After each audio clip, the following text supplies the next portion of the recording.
गर्मियां पूरे उफान पर है, सर पर है, तेज धूप है, पीने के लिए पानी को लोग तरस रहे हैं।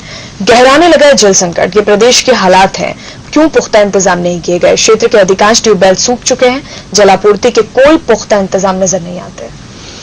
मैम, मैंने जो अभी बात कही थी, आपने पहले पूछा था, उसी से जुड़ा हुआ ये भी मामला है कि आज हमको स्वतंत्र हुए 64 साल हो गए और इन 64 वर्षों में हम लगातार हर क्षेत्र की हर समस्या को, और खासतौर से पानी का संकट तो हर साल आता है, अकाल हो ना हो, लेकिन गर्मी में पानी की कमी हो जाती है। हमने इसमें खरबों रुपए खर्च कर दिए सरकारों ने, लेकिन उसका स्थायी समाधान अभी तक नहीं हुआ। फौरी तौर पे हम कहीं टैंकर लगा देते हैं, कहीं कुछ करते हैं, और ये सारी की सारी सरकार की राशि केवल फौरी इंतजामों में खत्म हो जाती है और स्थायी निदान इन्होंने आज तक नहीं निकाले हैं। और जब तक ये समस्या मतलब जनता की तरफ से नहीं आएगी, तब तक इसका निराकरण भी नहीं होगा। आज प्रदेश में 3 दिन, 5 दिन, 7 दिन में एक बार पानी मिल रहा है। उसके बाद भी मैं तो ये कहूंगा कि भारत की जनता बहुत सहनशील है और इन सब मामलों में उसकी सहनशीलता ही उसके कष्ट का कारण है। जी बिल्कुल। अब नगर निगम का घेराव किया, मटकियां फोड़ी हैं गैस पीड़ितों ने पानी को लेकर। विरोध प्रदर्शन लगातार हो रहा है, लेकिन कहीं ना कहीं सनत जी ये भी नहीं लगता कि जिम्मेदारी खुद हमारी भी हो जाती है? जब पानी बरस रहा होता है आसमान से, हम उसे संरक्षित क्यों नहीं करते हैं? तो सिर्फ योजनाएं ही तो काफी नहीं। देखिए, बहुत सारे अभी लोगों ने अपने अपने तरीके से जल संरक्षण के प्रयास किए हैं, लेकिन सरकार की जरूरत होती तभी है कि जब सरकार एक नेतृत्व करे, लोगों को एक प्रेरित करके, नहीं आप ये काम करिए।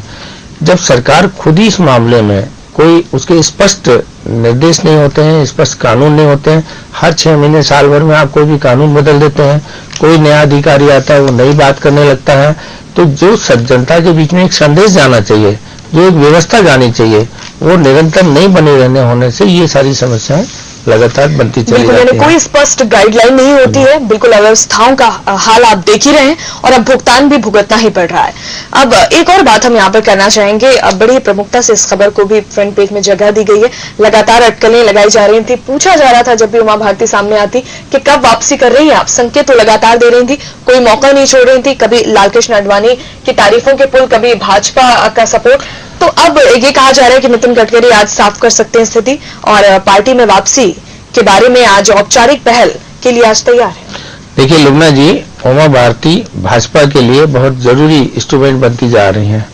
अगले वर्षों में उत्तर प्रदेश के चुनाव होने जा रहे हैं और उत्तर प्रदेश की बहुत बड़ी आबादी पिछड़ों की आबादी है और उत्तर प्रदेश में पिछड़ों का कोई नेता नहीं है। तो उमा भारती को लेना भाजपा के लिए बहुत जरूरी हो गया है और राष्ट्रीय नेतृत्व का मानना यह है कि जब दिग्विजय सिंह उत्तर प्रदेश के महासचिव प्रभारी हैं, तो उनका यदि कोई मुकाबला कर सकता है तो वो है उमा भारती जी। तो दोनों अपने अपने चुनावी मैदान में अपने अपने पहलवानों को उतारने की तैयारी कर रहे हैं और उसमें उमा जी के अलावा भाजपा के पास उत्तर प्रदेश में ऐसा कोई नेता नहीं है जो इस तरीके से उनको पिछड़ों को जोड़ सके या उत्तर प्रदेश की राजनीति में भाजपा को एक अच्छा सम्मानजनक स्थान दिला सके। तो देखिए आप, मध्य प्रदेश का सारा भाजपा का नेतृत्व उमा भारती के भाजपा में लेने के खिलाफ है, लेकिन लगातार संघ और राष्ट्रीय स्तर के नेता किसी भी कीमत में उमा भारती जी को वापस लाने के लिए प्रयासरत हैं। और मेरा ख्याल है कि पिछले 4-5 दिनों में 4-5 दिनों में इन लोगों के बीच में सहमति भी बन गई है और प्रदेश नेतृत्व को नकारते हुए उमा जी की भारती मुझे लगता है संभव हो जानी चाहिए। जी बिल्कुल, यहाँ पर वापसी की राह आसान हो गई है और जिस तरह से आप बता रहे हैं उत्तर प्रदेश चुनाव की तमाम तैयारियां अगले साल जो होने वाले।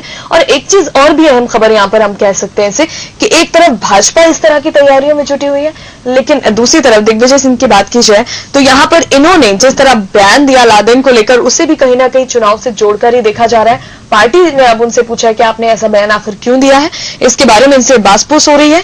और तभी दूसरा नजरिया भी सामने आता है प्रभात झा का, और वो कहते हैं कि दिग्विजय सिंह अगर लादेन को समुद्र में दफनाने के खिलाफ है और इस बारे में अगर अपनी प्रतिक्रिया दे रहे हैं, तो फिर वो दूसरे जो आतंकी है, जो भारत में आतंकवाद जो फैला हुआ है, उसके बारे में कहीं ना कहीं उनका नजरिया भी स्पष्ट हो जाता है।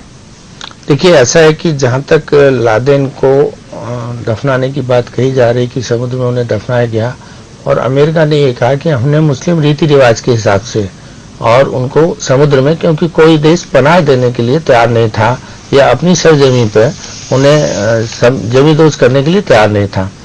ये एक तात्कालिक घटनाएं हैं, इसमें एक तो दिग्विजय सिंह जी को बोलना नहीं था, लेकिन मैं फिर आता हूं कि उत्तर प्रदेश की राजनीति में 23 से 25% तक मुस्लिम बाहुल्य क्षेत्र हैं और कुंवर अर्जुन सिंह के नहीं रहने के बाद एक कांग्रेस में मुस्लिम लीडर की भी कमी महसूस हो रही है।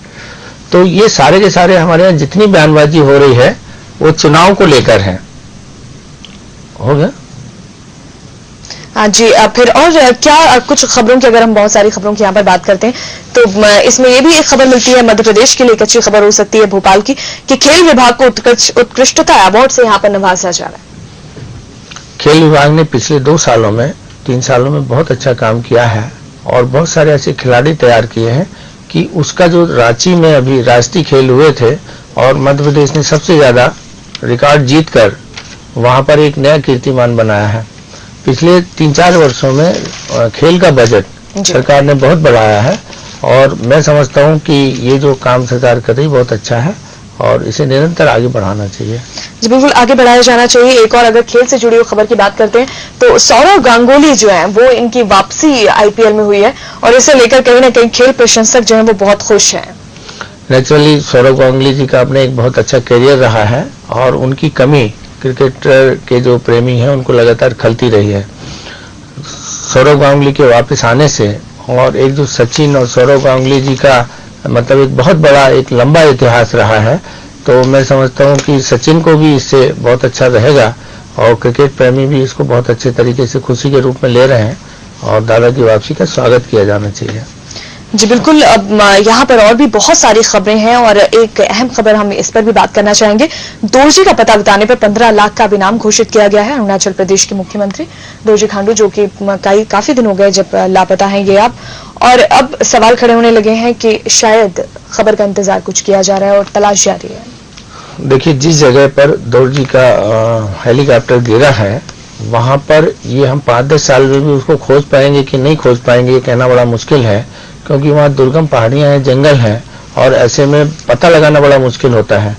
और पिछले 4-5 दिनों से पूरी सरकार और विदेश से भी सहायता मंगा के और उनके जिंदा बचने की संभावना तो लगभग खत्म हो चुकी है, लेकिन बस ये है कि उनका पता लग जाए तो जो संवैधानिक संकट खड़ा है, अभी तक हम ये नहीं कह पा रहे हैं कि वो है भी कि नहीं है, तो उसके लिए उनकी खोज जरूरी है। बिल्कुल सना जी, लगातार खोज यहाँ पर जारी है, लेकिन सवाल पवन हंस उस हेलीकॉप्टर को लेकर यहाँ खड़े हो रहे हैं जो कई बार दुर्घटनाओं का एक वजह बन चुका है, लेकिन अब तक जो दुनिया में बैन है वो भारत में नहीं है। यहाँ पर चालू है अभी भी ये, और इसको लेकर तमाम तरह के सवाल अब खड़े होने लगे। सना जी, बहुत बहुत धन्यवाद, आप हमारे साथ जुड़े इस अहम चर्चा में। आगे भी हम चर्चा करेंगे किसी और दिन के अखबार पर।